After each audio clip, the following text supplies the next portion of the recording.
नमस्कार, मैं हेम झा। दोस्तों, कांग्रेस नेता सुरेश कलमाडी का कल निधन हो गया। सुरेश कलमाडी कांग्रेस के दिग्गज नेता थे और 2010 के कॉमनवेल्थ गेम का जो आयोजन हुआ था दिल्ली में, उस कॉमनवेल्थ गेम के चेयरपर्सन भी थे। और इन पर जो करप्शन के आरोप लगे थे, भ्रष्टाचार के, फर्जरी के, कॉन्स्पिरेसी के, कि इस खेल में घोटाला हुआ है।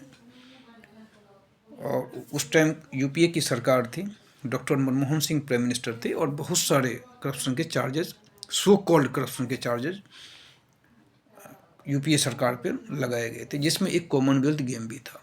हालांकि सब के सब करप्शन वाले केस जितने भी थे, सब में क्लोजर रिपोर्ट डल चुका है। न तो 2G में कुछ हुआ था, न कोल में कुछ हुआ था, न ही CWG में कुछ हुआ था।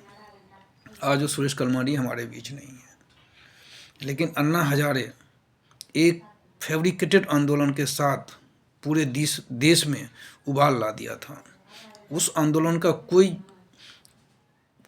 आधार नहीं था, वो एक प्लांटेड आंदोलन था, फैब्रिकेटेड था। कांग्रेस की सरकार को बदनाम करके इनको जड़ से उखाड़ फेंकने का था, और वो उसमें सफल रहा। और बीजेपी RSS ने पूरा सहयोग दिया। उस सुरेश कलमाडी को जेल में भी रहना पड़ा था। जिस चार्जेज में उनको, करप्शन के चार्जेज में, जिस पे क्लोजर रिपोर्ट वहीं CBI वहीं ED ने कोर्ट में दाखिल किया, उसी चार्जेज में उनको, केस में उनको जेल में भी रहना पड़ा। और अन्ना हजारे उसको हवा दे रहा था। अनशन, धरना, पूरे देश में बवाल खड़ा करके रखा हुआ था। क्या छोटा, क्या बड़ा, क्या शहर, क्या गांव, क्या पुरुष, क्या महिला, सब के सब मैं भी अन्ना, मैं भी अन्ना। वो एक प्लांटेड आंदोलन था बीजेपी को सत्ता में लाने का, और कांग्रेस को सत्ता से ही नहीं, कांग्रेस को उखाड़ ही फेंकना था। और उसी का नतीजा ऐसा है कि कांग्रेस अभी भी उससे उबर नहीं पाया है। वो एक ऐसा सशक्त और प्लांटेड और इतने ही प्लानिंग के साथ किया गया आंदोलन था ना, कि कांग्रेस अभी भी नहीं उबर पाया है।